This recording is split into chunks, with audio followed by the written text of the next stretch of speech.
¿Listos para el estudio esta mañana? Amén. Abran su Biblia, Juan capítulo 4. Juan capítulo 4. ¿Ya lo encontraron? Amén. Oremos entonces. Bendito Padre Celestial, te damos tantas gracias ahora por permitirnos acercarnos a ti por medio de tu palabra. Señor, queremos ser como María, que postrada a tus pies, dejó todos los quehaceres que había que hacer, Señor, para prestar atención a lo que tú estabas diciendo. Que ese sea nuestro corazón aquí en esta mañana. Que prestemos atención a lo que tú estás tratando de decirnos a través de tu palabra, por el poder de tu Espíritu, usando a un siervo imperfecto, pero siervo al fin. Te pedimos que cada uno de nosotros escuchemos lo que nos toca a cada uno escuchar, y que no solamente lo escuchemos, sino que lo meditemos, y si es necesario que lo pongamos en práctica porque no lo estamos haciendo, danos la fortaleza para hacerlo.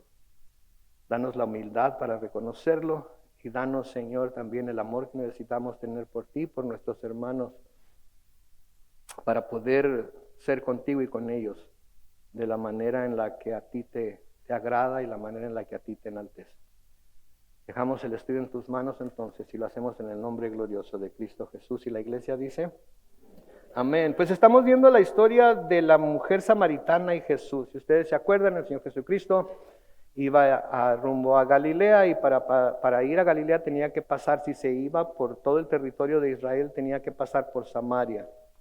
Llega a Samaria y se tiene que sentar a descansar porque es el mediodía, es la hora más caliente en cualquier desierto y tiene que sentarse a descansar y al sentarse a descansar se sienta a descansar junto al pozo que se llamaba el pozo de Jacob, porque los hijos de Jacob fueron los que lo cavaron y fueron los que de ahí han estado sacando agua todos los descendientes de Jacob. Junto a ese pozo está una mujer samaritana.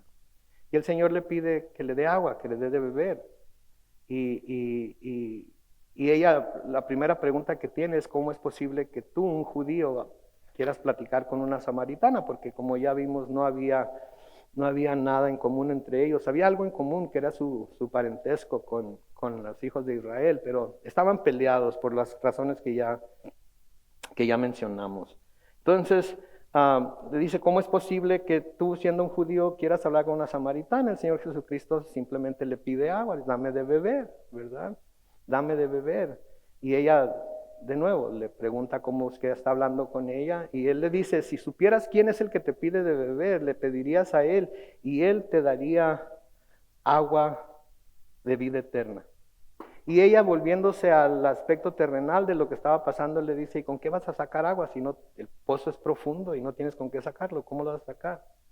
Y él le habló acerca del agua que él les iba a dar a aquellas personas que se lo pidieran. Si se fijan ahí en su Biblia en el versículo 13, cuando ella le pregunta si él era mayor que su padre Jacob, que era el que les había dado el pozo, Jesús le responde, todo el que beba de esta agua del pozo volverá a tener sed, pero el que beba del agua que yo le daré no tendrá sed jamás. Más bien el agua que yo le daré será en él o ella una fuente de agua que fluya para vida eterna. Y luego la mujer le dice en el versículo 15, Señor, dame esa agua para que yo no tenga sed ni venga aquí a sacarla. Entonces, dos cosas aquí, que ella está pensando que es una sed terrenal, una sed física la que él quiere apagar. Y la otra es que ella no quería ir al pozo a sacar agua. Había algo que le hacía no querer tener que ir al pozo para sacar agua. En los siguientes versículos, el versículo 16 al 18, Jesús le dijo, ve a llamar a tu marido y luego vuelve acá. La mujer le dijo, no tengo marido. Jesús le dijo, haces bien en decir que no tienes marido, porque ya has tenido 5 maridos y el que ahora tienes no es tu marido. Esto que has dicho es verdad. Entonces el Señor aquí está revelándole algo a ella que solamente ella podía saber, entre ella y él solamente ella podía saber, él no podía saber.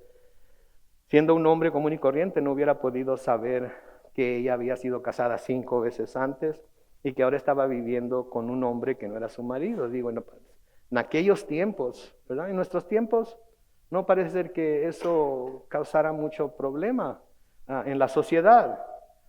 Y dentro de la iglesia, desafortunadamente, a veces situaciones así se juzgan y se ven como malas y se ven como cosas que no deberían de pasar en la iglesia. Desafortunadamente la iglesia está compuesta de personas imperfectas y esas cosas se dan.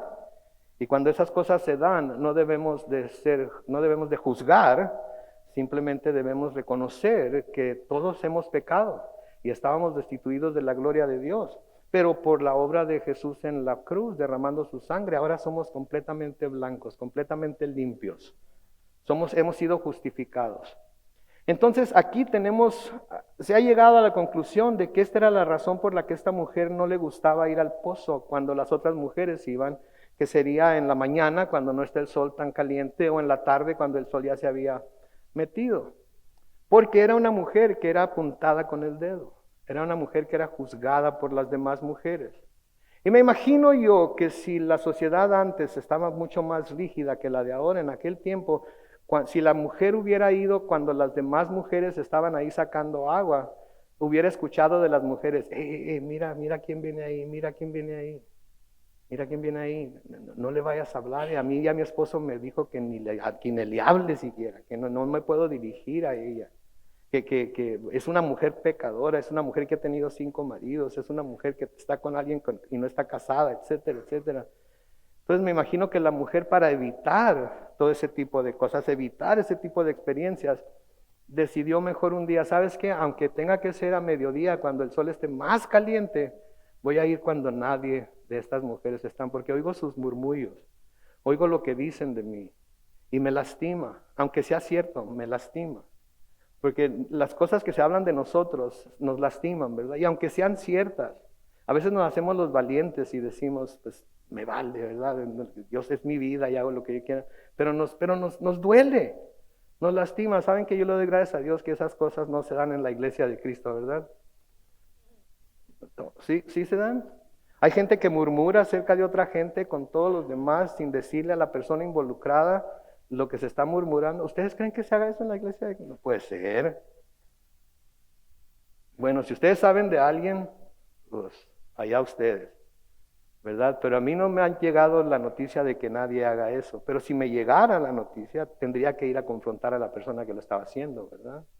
Pero entonces podemos ver aquí algo que pudiera haber causado el hecho de que esta mujer decidiera ir a sacar agua del pozo en la hora más caliente del día, en lugar de ir cuando todas las demás mujeres iban. Cuando el Señor le dice esto, la mujer samaritana le dice, Señor, me parece que tú eres un profeta. ¿Cómo es? Pensando yo, ampliando más la respuesta, ¿cómo es posible que sepas algo de mí que yo no te conozco? ¿Cómo lo sabes? ¿Verdad? Y luego se empieza a hablarle acerca de cómo los padres de los samaritanos adoraban en ese monte y los judíos decían que en Jerusalén, etcétera, etcétera.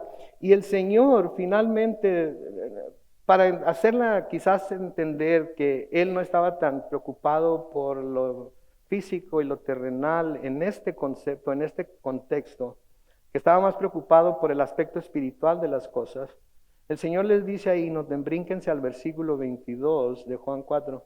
El Señor le dice ahí a la mujer samaritana, ustedes adoran lo que no saben, nosotros adoramos lo que sabemos, porque la salvación viene de los judíos.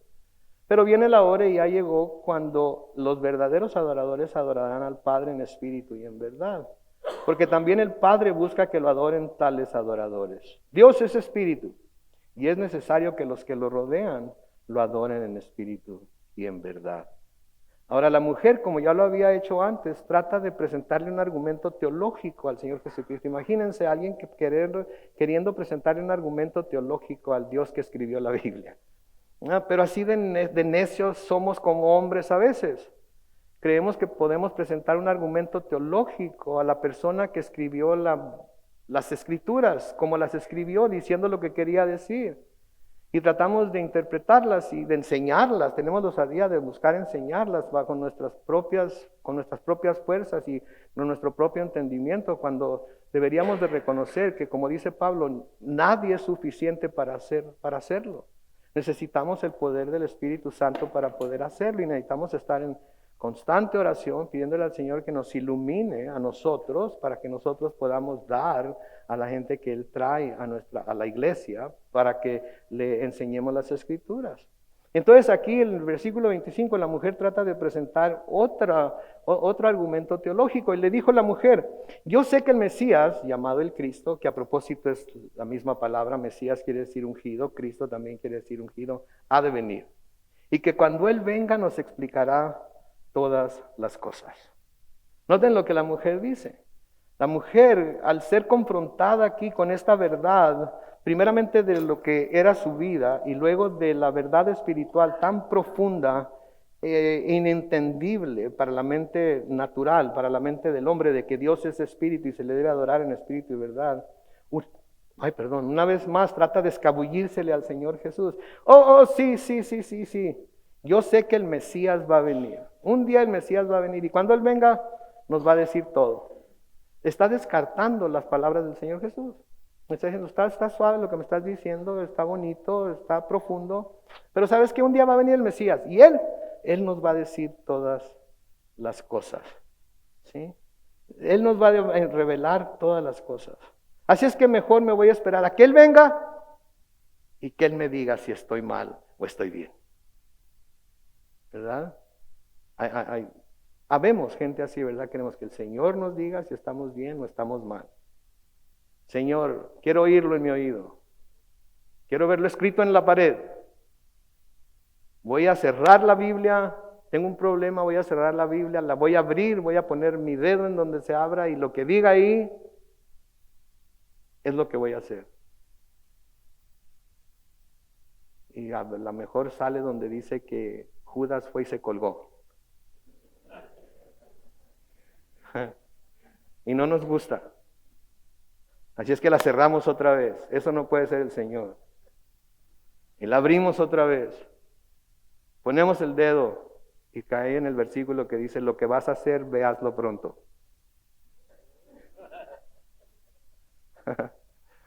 Hay gente que desafortunadamente así es. Así es.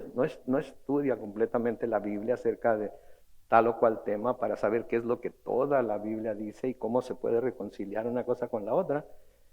Y la quieren aplicar a fuerzas a todo el mundo. Y está mal. Está mal. Entonces ella le dice, ¿sabes qué? Yo sé que va a venir el Mesías.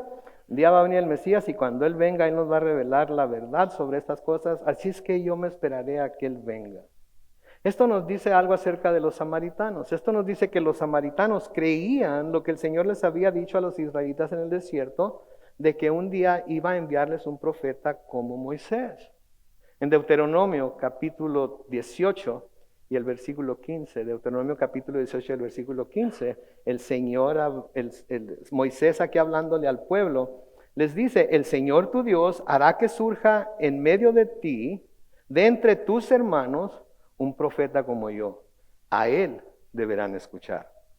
Entonces ya cuando estaban en el desierto, cuando el Señor les dio la ley por segunda vez, por medio de Moisés les dijo que un día iba a venir un profeta que iba a ir de parte de Dios y que lo que Él les dijera, eso era lo que tenían que escuchar. Este profeta del que habló el Señor aquí al pueblo por medio de Moisés era Jesucristo.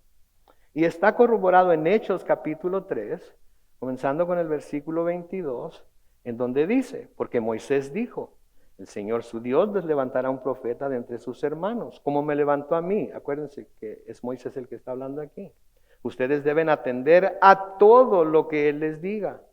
Todo aquel que no escucha a ese profeta será eliminado del pueblo, porque todos los profetas a partir de Samuel han hablado de estos días y los han anunciado. Ustedes son los descendientes de los profetas, son herederos del pacto que Dios hizo con nuestros antepasados, cuando le prometió a Abraham, en tus simientes serán bendecidas todas las naciones de la tierra. Cuando Dios resucitó a su Hijo, en primer lugar lo envió a ustedes para bendecirlos, y para que cada uno de ustedes se convierta de su maldad.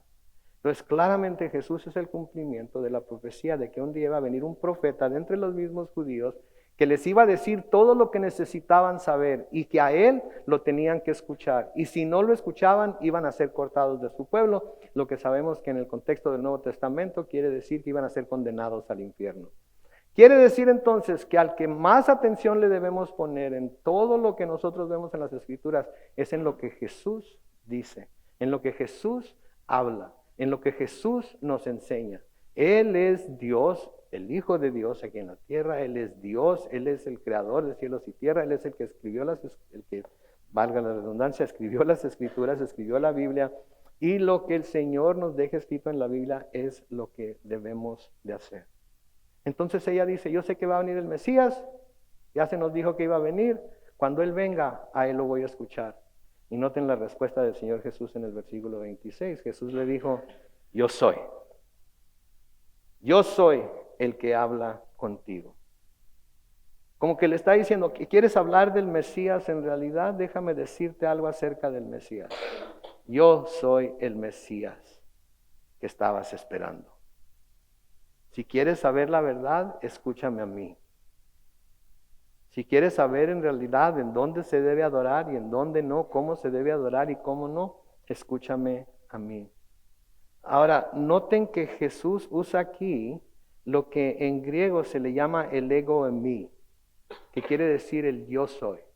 Y sabemos que yo soy, con el que se está identificando aquí el Señor Jesucristo, es el yo soy con el que Dios se identificó ante Moisés y a los hijos de Israel cuando el Señor envió a Moisés a liberar a los hijos de Israel.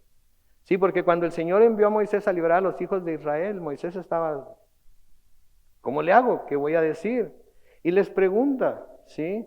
Noten, en Éxodo capítulo 3, los versículos 13 y 14, noten que dice, Moisés le dijo a Dios, pero resulta que si yo voy y les digo a los hijos de Israel, el Dios de sus padres me ha enviado a ustedes, ¿qué voy a responderles? Y me preguntan, ¿y cuál es su nombre? Versículo 14 dice, Dios le respondió a Moisés, yo soy el que soy. Y añadió, a los hijos de Israel tú les dirás, yo soy, me ha enviado a ustedes. El Señor usa varias veces, especialmente en el Evangelio según San Juan, usa varias veces ese nombre, yo soy. Y en algunas ocasiones cuando el Señor dice, yo soy, ¿qué hacen los fariseos? ¿Qué hacen los escribas y los sacerdotes? Toman piedras. ¿Por qué? Para matarlo. ¿Por qué? Porque al nombrarse por el nombre yo soy, ¿quién estaba diciendo que era? Estaba diciendo que era Dios. Imagínense, está la mujer samaritana ahí, Él le está diciendo todo lo que le está diciendo, le está tapando cualquier salida que la mujer samaritana quiere usar para salirse de la conversación. Y cuando ella dice, ok, yo sé que el Mesías va a venir un día, cuando Él venga Él nos va a revelar todas las cosas, así es que lo voy a esperar a Él. Imagínense cuando el Señor le dice, yo soy el que habla contigo. Imagínense lo que ha de haber sentido la mujer, de hecho lo vamos a ver más adelante.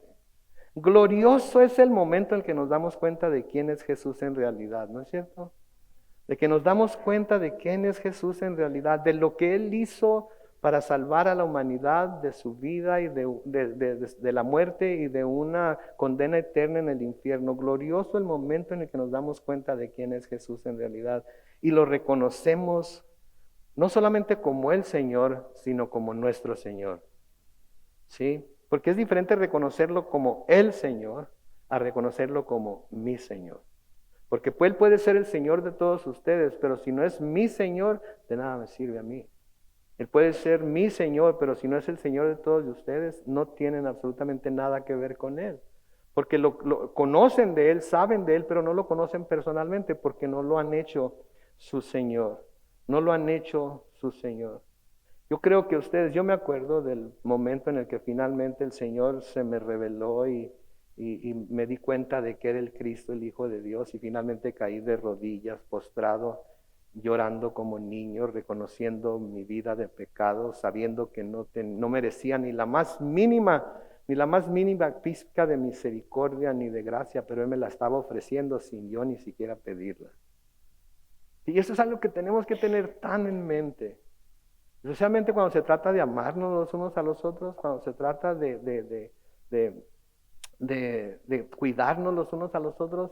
Debemos de saber que el Señor Jesucristo murió por todos y cada uno de nosotros. Y cuando nos menospreciamos los unos a los otros, estamos menospreciando a una persona por la cual Jesucristo ya pagó con su sangre para redimirla.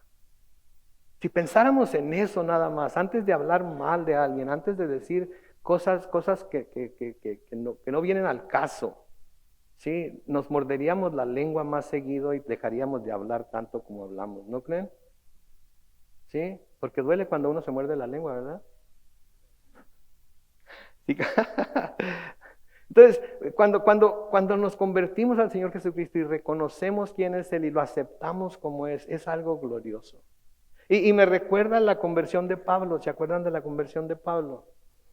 Cuando andaba yendo con cartas de los fariseos y de los escribas y del consejo de los judíos a apresar a los cristianos para llevarlos a la cárcel, ¿se acuerdan? En Hechos capítulo 9, los versículos 3 al 6, dice que, pero sucedió que de pronto en el camino, ya cerca de Damasco, iba a Damasco a arrestar más cristianos, lo rodeó un poderoso haz de luz que venía del cielo y que lo hizo rodar por tierra mientras oía una voz que le decía, Saulo, Saulo, ¿por qué me persigues? Y él contestó, ¿quién eres, Señor? Y la voz le dijo, noten, yo soy Jesús a quien tú persigues. Dura cosa te es dar coces contra el aguijón. Él, temblando de temor, dijo, Señor, ¿qué quieres que yo haga? Y el Señor le dijo, levántate y entra en la ciudad, ahí se te dirá lo que debes hacer. Cuando usted se convirtió, cuando usted finalmente reconoció a Jesús como su Señor, le dijo, Señor, ¿qué quieres que yo haga? ¿Cuándo fue la última vez que escuchó la voz de Dios? Por medio de un canto, por medio de una predica, de su lectura bíblica, y escuchó claramente que Dios le estaba hablando. Le preguntó a usted, Señor, ¿qué quieres que yo haga? O como el pequeño Samuel, que le dijo, Señor, habla, tu siervo escucha. Señor, ¿qué quieres que yo haga? A veces nos la pasamos pidiéndole al Señor las cosas que queremos y necesitamos, y debemos de, porque Él nos ha abierto la puerta para hacerlo. Pero también debemos de entrar por esa puerta para preguntarle, ¿qué quiere que hagamos? ¿Qué quiere que seamos? ¿Cómo quiere que nos comportemos? ¿Sí? ¿Cómo quiere que le sirvamos?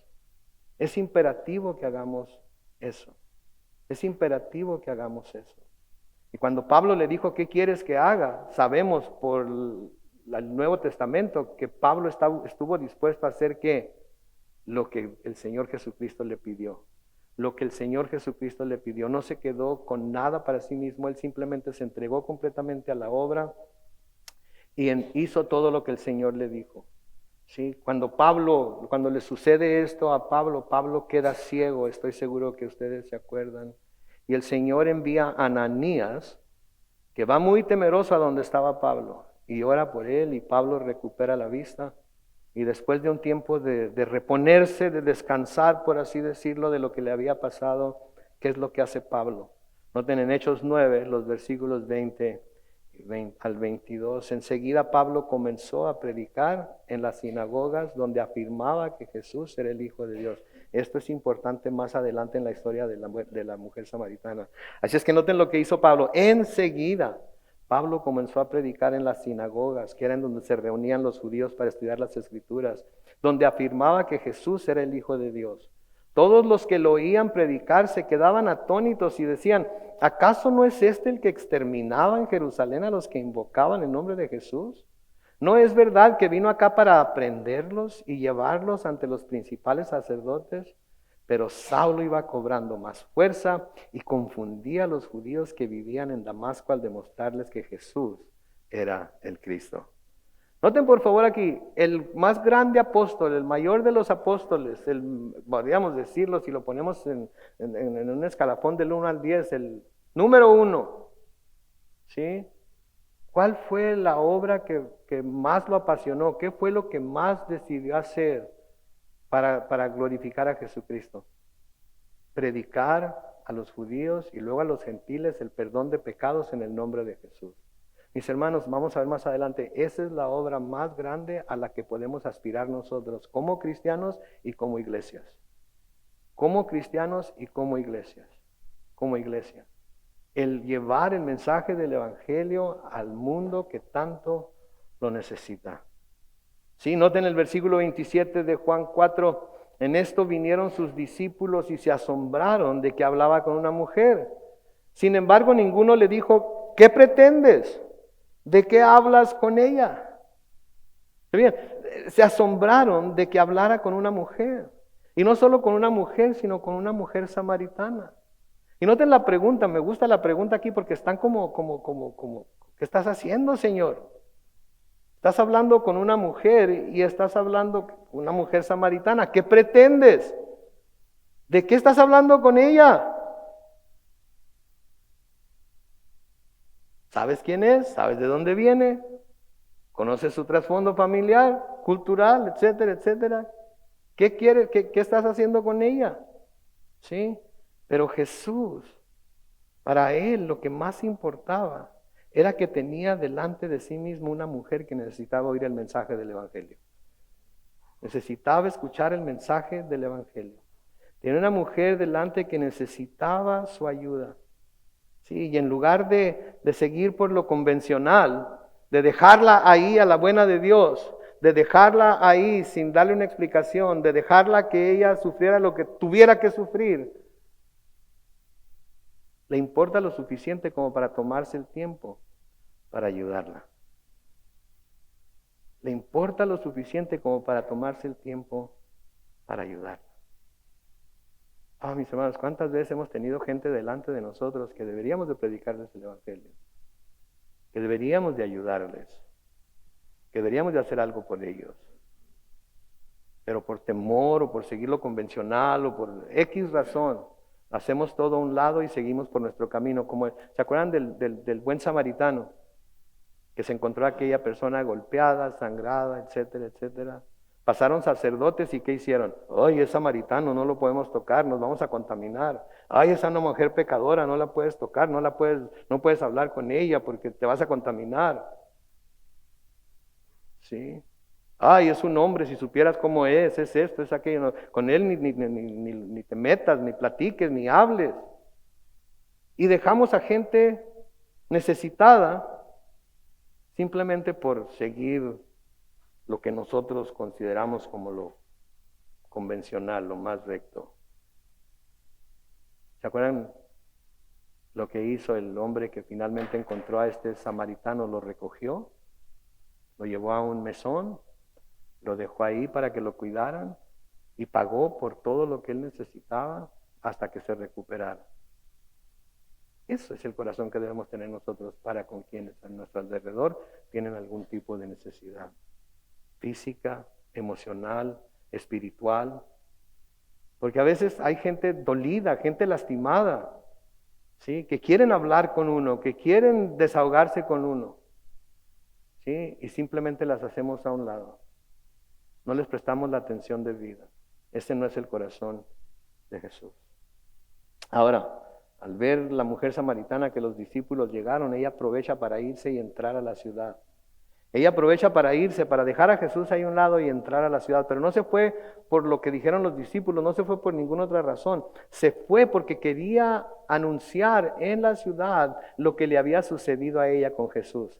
Así como Pablo cuando finalmente le dijo al Señor, Señor, ¿qué quieres que haga? Y el Señor lo llevó a donde estaba Ananías, o Ananías a donde estaba Pablo, y oró por él, y él se entregó a la predicación del Evangelio. Así esta mujer corrió porque había pasado algo en su vida que había transformado su corazón, que le había revelado que ahí estaba el Mesías, y ahora quería que los demás en Samaria supieran lo que había pasado. Versículo 28, la mujer dejó entonces su cántaro y fue a la ciudad y les dijo a los hombres, vengan a ver a un hombre que me ha dicho todo cuanto he hecho. ¿No será este el Cristo? ¿No será este el Cristo? ¿Se dan cuenta? Él le dijo su situación. Él le habló de cosas que él no tenía manera de saberlo. Cuando ella le dijo que iba a esperar al Cristo para que él le revelara todo, él dijo, yo soy el que habla contigo. Y en cuanto lo reconoce como tal, ¿qué hace? Corre a decirles a los demás.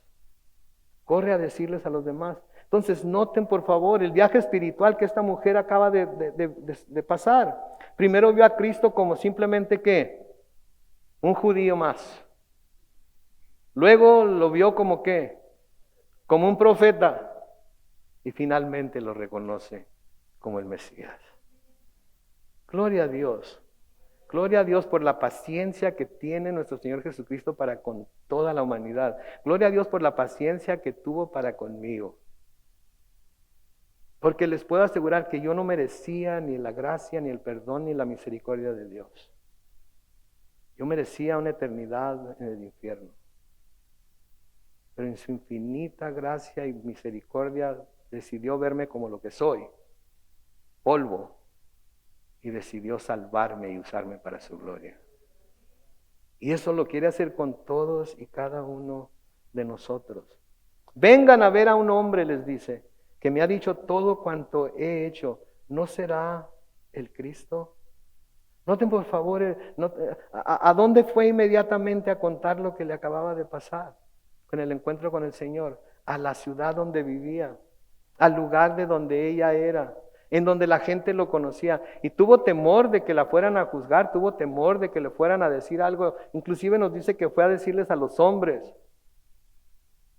Y le voy a especular aquí un poquito, pero cuando la vieron correr hacia la aldea, cuando la vieron correr hacia la ciudad, me imagino que se alborotaron. Y ahora, ¿y esta qué trae? ¿Por qué viene tan desenfrenada? ¿Por qué viene tan alocada? ¿Verdad? Pero corrió y les dijo, vengan a ver a un hombre que ha dicho todo cuanto he hecho. ¿Sí? Fue inmediatamente a donde ella vivía. Saben, hay mucha gente que siente el llamado a ser misionero.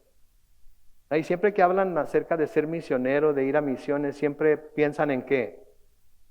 En las naciones, en las selvas más lejanas que hay, en los montes más altos, en las culturas más bárbaras, en las culturas en donde hay una odio por el cristianismo y piensan en eso.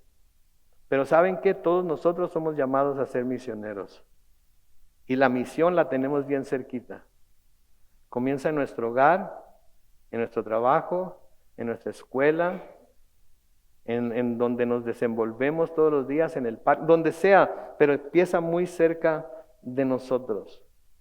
¿Se acuerdan del endemoniado Geraseno o Gadareno, dependiendo de qué versión lean, de la que se nos habla en Marcos? ¿Se acuerdan? Que andaba entre las tumbas y que lo ataban con grilletes y se cortaba con las piedras. ¿Y se acuerdan de ese camarada que estaba medio tocacanga porque tenía un espíritu maligno?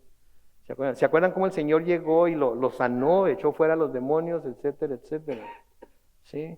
En Marcos capítulo 5, los versículos 18 al 20, dice que cuando Jesús abordó la barca, el que había estado endemoniado le rogó que lo dejara estar con él. Versículo 19, pero Jesús, en vez de permitírselo, le dijo que vete a tu casa con tu familia y cuéntales las grandes cosas que el Señor ha hecho contigo. Cuéntales cómo ha tenido misericordia de ti. Y el hombre se fue y en Decápolis comenzó a contar las grandes cosas que Jesús había hecho con él y todos se quedaban asombrados. No necesitó irse a Siria, no necesitó irse a Turquía, no necesitó irse a Perú, no necesitó venirse para México. Sí, no habría manera de venirse para México en aquel tiempo de todas formas. ¿Qué hizo? Fue al área donde él vivía, fue a su casa, fue con los suyos. Y la pregunta se tiene que hacer. ¿Ya les dijeron a todo mundo en su familia inmediata acerca de Cristo y lo que Él ha hecho por ustedes? ¿Ya lo predicaron en su trabajo o en su escuela? ¿Ya lo predicaron en el mercado donde van a comprar, a la cajera que los atiende? ¿Ya lo hicieron? Porque ¿saben qué? Si no lo estamos haciendo, no estamos fungiendo como los misioneros que el Señor nos ha llamado a ser a todos y cada uno de nosotros. Porque ese es el propósito principal de la iglesia, predicar el evangelio, enseñar las escrituras a los que ya han recibido a Jesús, a los que ya no lo han aceptado, sí, para crecer en el conocimiento de Dios. Pero la principal misión de la iglesia es predicar el evangelio a los perdidos. En Hechos capítulo 1 y el versículo 8, cuando el Señor asciende al cielo, les dice esto, en Hechos 1, versículo 8, les dice, pero cuando venga sobre ustedes el Espíritu Santo, recibirán poder Y serán mis testigos ¿en dónde? Jerusalén, en Judea, en Samaria y hasta lo último de la tierra. Hay mucha gente que se concentra mucho en lo último de la tierra, ¿verdad? Y debemos de. Pero de nuevo tenemos un campo misionero aquí cerca. Noten, primero les dicen Jerusalén, el lugar en donde vivían. Ahí era donde tenían que llevar el evangelio primero. Y luego en Judea, la zona geográfica en donde se encontraba Jerusalén. Y luego Samaria. Me pregunto yo, si los discípulos, cuando el Señor dijo Samaria, se voltearon a ver los unos a los otros y dijeron, Pedro, ese te toca a ti. ¿Verdad? O Juan, eso te toca a ti. Yo no quiero nada no quiero tener nada que ver con Samaria.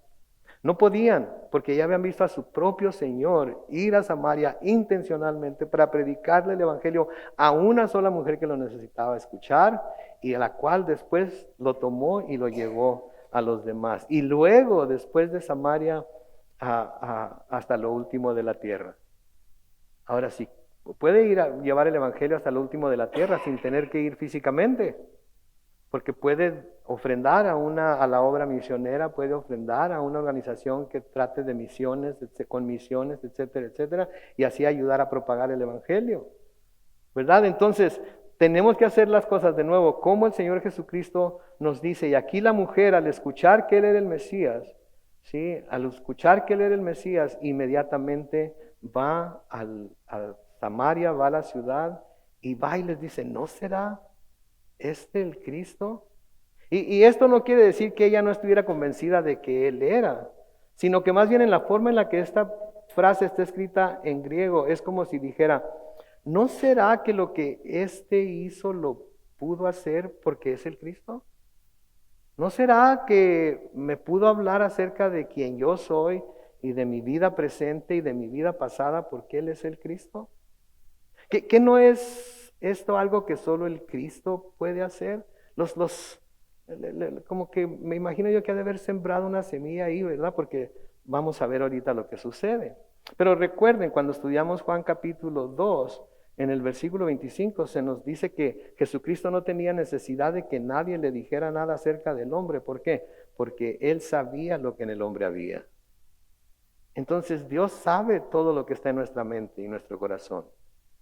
Nos podemos esconder los unos de los otros, podemos murmurar en voz muy bajita de los unos de los otros con diferentes personas, pero Dios sabe exactamente lo que hay en nuestra mente y en nuestro corazón. Sabe lo que vamos a decir antes de que lo digamos. Y es curioso cómo a veces nos cuidamos de que nadie más nos oiga, pero no nos cuidamos de que Jesús sí nos está oyendo y sabe lo que hay en nuestro corazón. ¿Verdad? Things that make you go, ¿verdad? Que nos deberían de hacer, voy a cuidarme más de las cosas que digo a veces, de las cosas que pienso inclusive. Entonces el Señor Jesús no necesita que nadie le diga lo que estamos pensando. Él sabe lo que yo estoy pensando ahorita. Y Él sabe lo que cada uno de ustedes está pensando ahorita. Me acaban de traer un gorrito que si se lo ponemos en la cabeza, lo que está pensando se proyecta a la pantalla que tenemos aquí atrás. ¿Quién quiere calarlo primero? El pastor, ¿verdad? Pues sí, el pastor. Ay, Dios. Entonces, esto es lo que se debe hacer cuando se llega a reconocer a Jesús, a aceptar a Jesús. Esto es la primera tarea que tenemos que hacer, es ir y llevar el mensaje a los demás. Entonces, ella fue, de nuevo ahí en el versículo 29, noten, ella fue y les dijo, vengan a ver a un hombre que me ha dicho cuanto he hecho. ¿No será este el Cristo? En el versículo 30 dice, entonces ellos, ¿qué hicieron?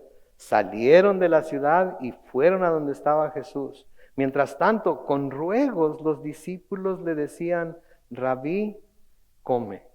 Noten, los hombres de la ciudad, en cuanto escucharon lo que la mujer dijo, y cuando escucharon que no será este el Cristo, por lo que me dijo, yo creo que sí es, salieron corriendo de la ciudad y fueron a donde estaba Jesús.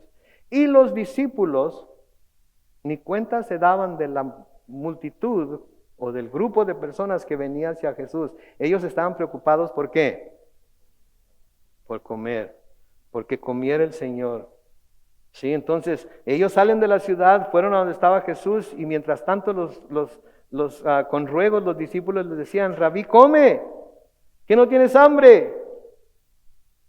Tenemos medio día caminando y no has comido nada. Come, recupérate, recupera tus fuerzas.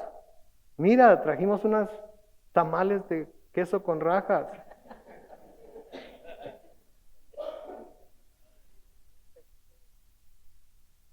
Es comercial. Para cuando hagan tamales.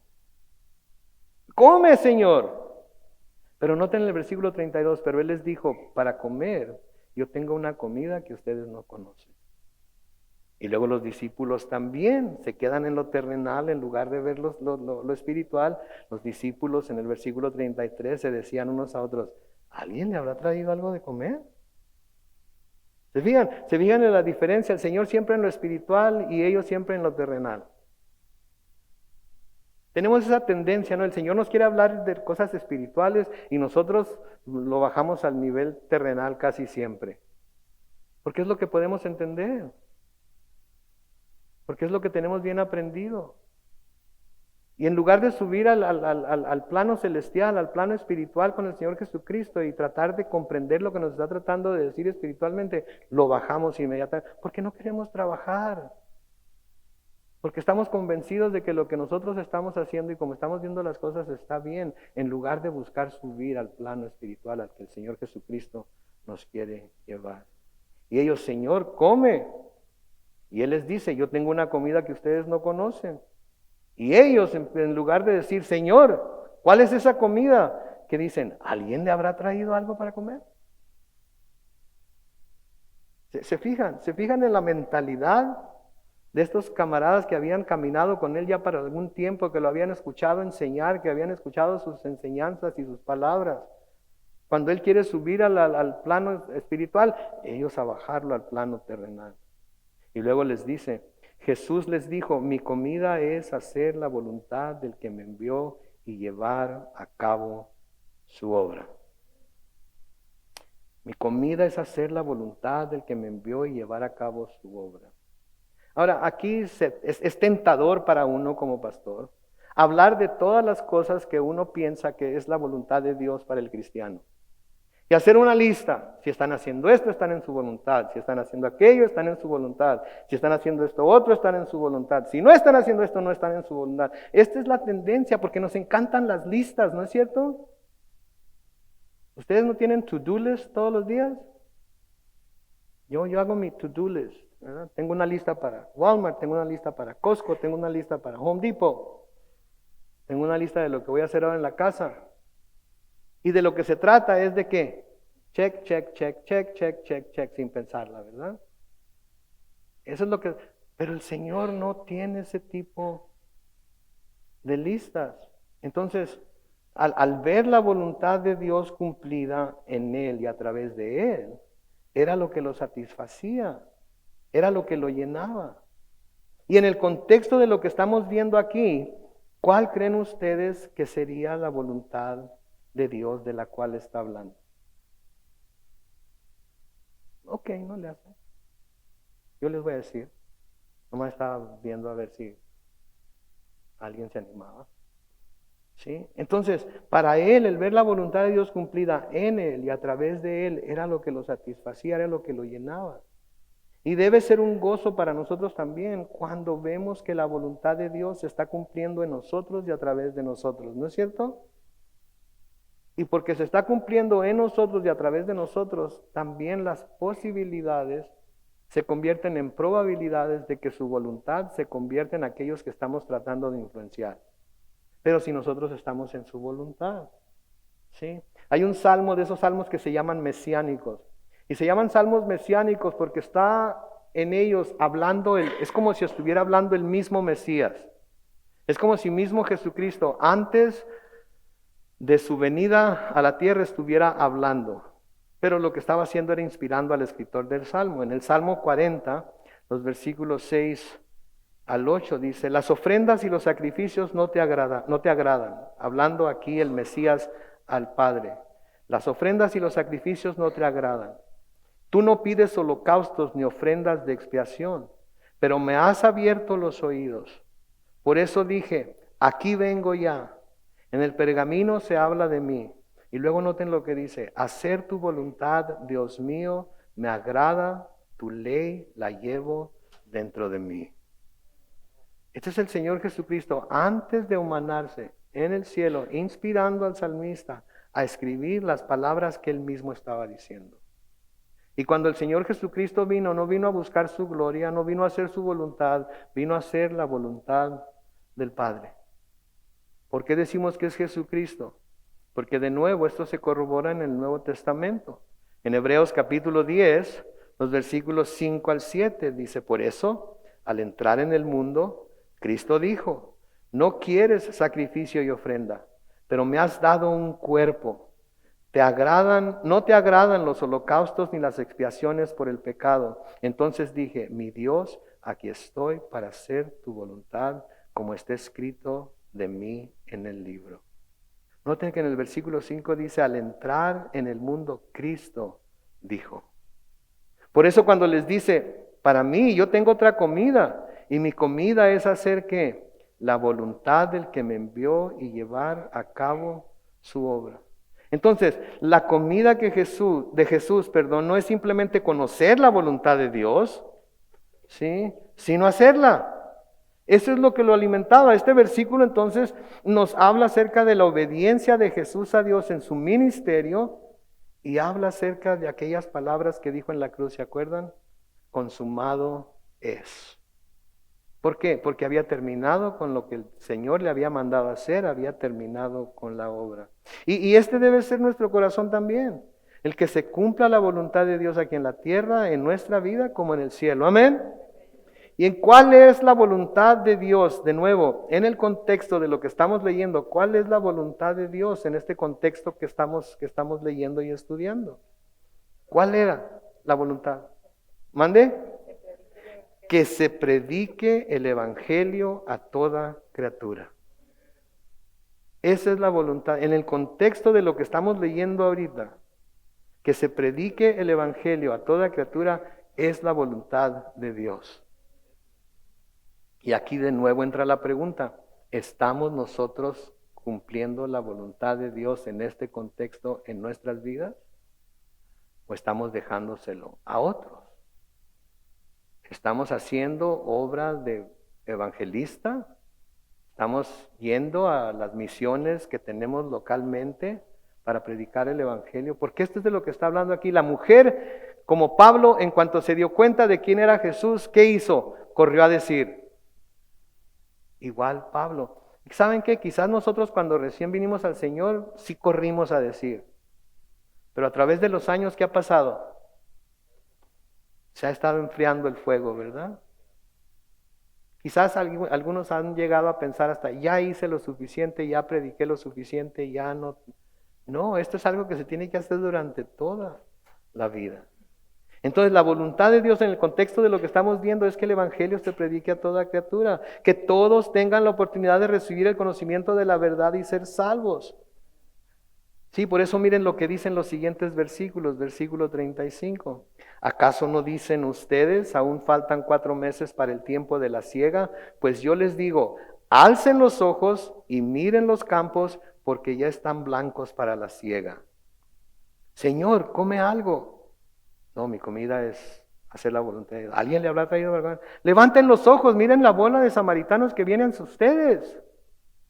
Miren todas las personas que vienen hacia ustedes ahorita, que están listas para que se les predique el evangelio, que están listas para ser recibidas, pero están preocupadas porque coma yo.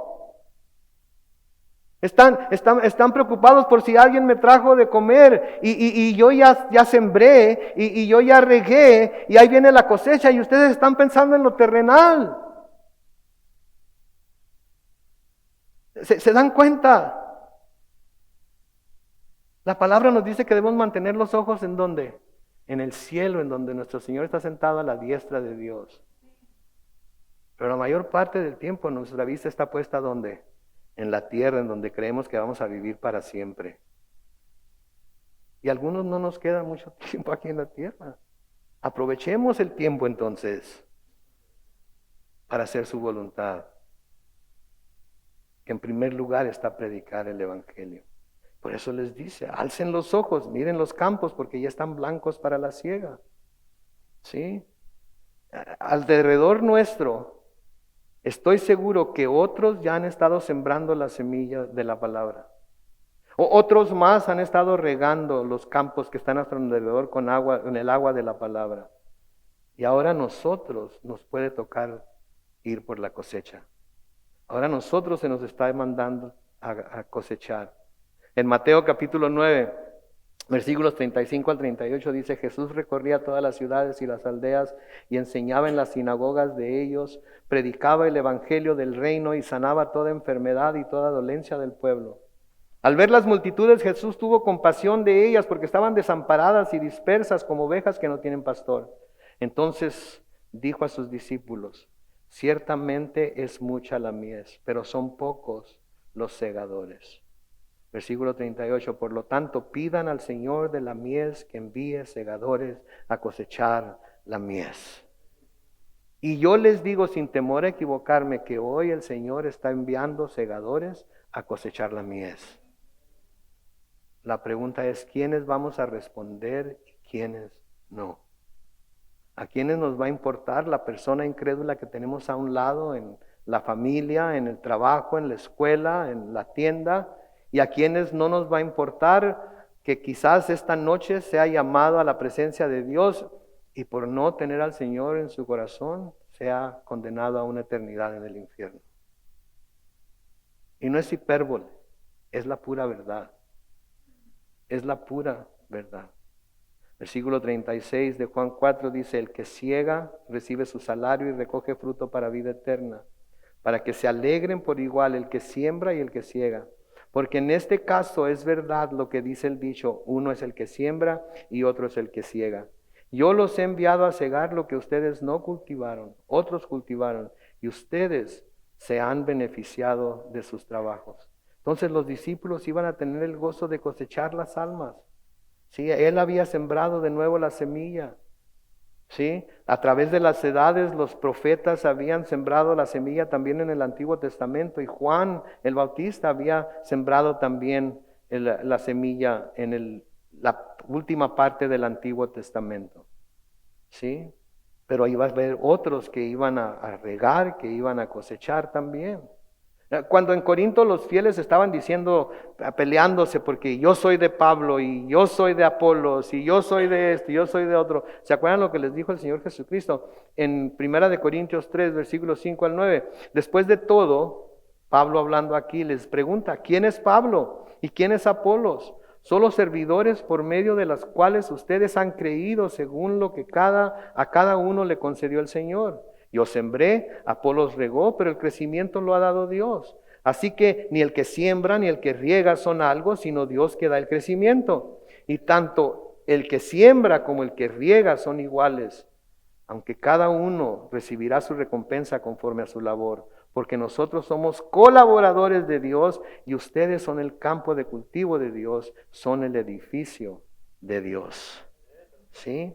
Entonces, el que siembra, sí, va a recibir su recompensa. El que riega va a recibir su recompensa. ¿Qué estamos haciendo nosotros? ¿Estamos sembrando? ¿Estamos regando? ¿Estamos cosechando ya? Porque hay gente que le hablamos del evangelio y parece que ya estaba lista para simplemente hacer la pregunta y recibe. Hay otros que se les tiene que quitar algunas dudas, explicárseles algunos conceptos. Todo eso lo debemos estar haciendo todos nosotros, pero de acuerdo a lo que la palabra de Dios dice. Versículo 39, muchos de los samaritanos de aquella ciudad creyeron en él, noten, por la palabra de la mujer, que en su testimonio decía, él me dijo todo lo que yo he hecho. Noten, muchos de los samaritanos creyeron en él, ¿por qué? Porque ella en cuanto se dio cuenta quién era, soltó el cántaro, no le importó nada, corrió a la ciudad y aunque sabía cómo la miraban en la ciudad, ella habló de Jesús y de lo que había experimentado con él y muchos samaritanos creyeron. Sí, es Es importante que veamos esto, porque no importa qué seamos nosotros, qué hayamos sido, qué digan de nosotros, qué se haya dicho de nosotros. El que está en Cristo es que una nueva criatura, las cosas viejas pasaron y aquí todas son hechas nuevas. Y el Señor nos ha dado el poder de su Espíritu Santo para llevar el mensaje del Evangelio a los que lo necesitan escuchar. Entonces pongámonos a trabajar porque la mies está lista para cosechar. Y todos aquí podemos ser sembradores, regadores y podemos cosechar también. Entonces la oportunidad está siempre ahí. Versículos 40 al 42, noten lo que dice.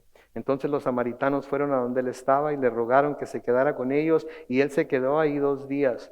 Y muchos más creyeron por la palabra de él, y decían a la mujer: ya no creemos solamente por lo que has dicho, pues nosotros mismos hemos oído y sabemos que este es verdaderamente el Salvador del mundo. 2 días después Jesús salió de ahí y fue a Galilea. Y es que Jesús mismo hizo constar que el profeta no tiene honra en su propia casa. Sí, salió y se fue a Galilea. ¿Y por qué se fue a Galilea? Porque quería que sus discípulos se dieran cuenta que el profeta no tiene honra en su propia casa. Sí, aquí Jesús estaba anticipando lo que sucedería cuando llegara a su propia tierra, en contraste con lo que pasó en Samaria.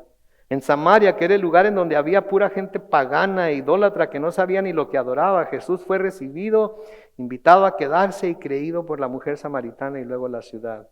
Pero cuando fue a su propia ciudad, en donde lo conocían desde pequeño, en donde lo conocían a él y a su familia, en donde conocían a sus hermanos y a sus hermanas, ¿sabe qué era lo que le sucedía?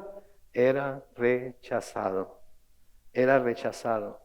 Mateo capítulo 13, versículos 54 al 58 dice: al llegar a su tierra, les enseñaba en la sinagoga del lugar. La gente se asombraba y decía: ¿de dónde le viene a este la sabiduría? ¿Cómo es que hace estos milagros? No importaban los milagros. ¿Cómo le hace este camarada? Eso es lo que nos importa. Versículo 55, ¿acaso no es este el hijo del carpintero? ¿No se llama su madre María y sus hermanos son Jacobo, José, Simón y Judas? ¿No están todas sus hermanas con nosotros? ¿De dónde pues le viene todo esto? Y les era muy difícil entenderlo.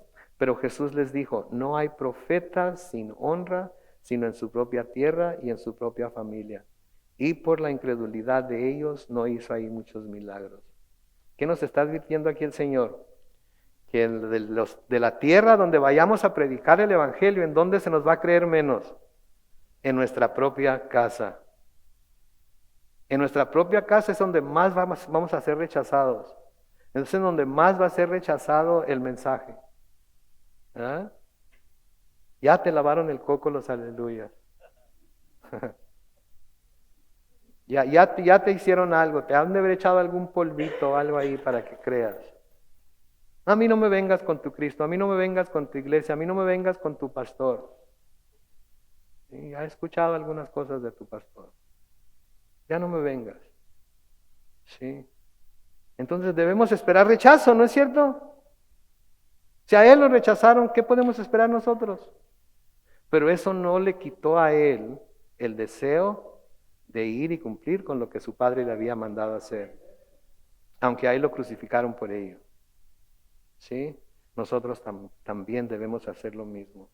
Versículo 45 dice: cuando llegó a Galilea, los galileos lo recibieron, pues habían visto todo lo que había hecho durante la fiesta en Jerusalén, pues también ellos habían ido a la fiesta. Debemos recordar que era la costumbre de todos los judíos, cuando menos una vez en su vida, subir a Jerusalén a celebrar las fiestas solemnes. Entonces mucha gente de Galilea lo había visto en Jerusalén, habían visto los milagros que él hacía y habían creído en él, y ahora que llega a Galilea lo reconocen, ¿sí? Lo reconocen y lo reciben. Pero cuando va a su tierra,